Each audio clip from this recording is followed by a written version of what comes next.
So leadership is a requirement if you aspire towards excellence. And if you're trying to be a person who is excellent and who can lead, then certain skills are required. If we look at three aspects of a message, a teaching message, it's I call it entertainer, teacher, priest. This is an article I wrote once.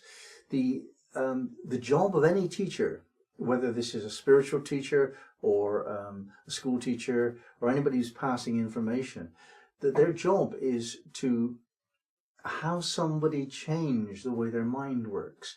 Not possible unless you have their attention.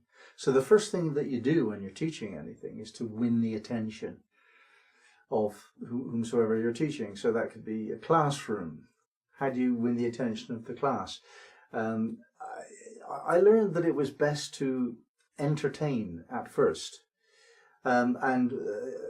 Speakers, public speakers, they say, you group your audience with your opening comment and you say something which is perhaps provocative or very interesting or about which they become curious.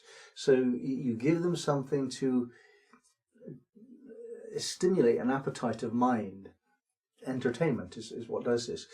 Now the teaching is all about technique, philosophy, how to, when you teach somebody a skill or a belief or some knowledge, at the end of that process, you hope that they've got it somehow. They can themselves do what it is you're teaching or express the beliefs that you're expressing. So that teaching function is the passing over of a particular set of skills that really need examination.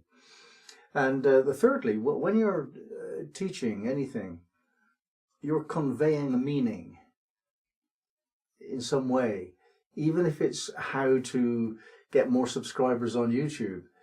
There's something in how you teach that which is a part of who you are. It's part of your philosophy, perhaps your spirituality too, that comes across in how you teach. So even though you may not set out to be a priest, when you teach, you're going to pass across meaning. And meaning of life is what spirituality is seeking, isn't it? So the entertainer, teacher, priest formula works rather well if you're a teacher or if you're a priest.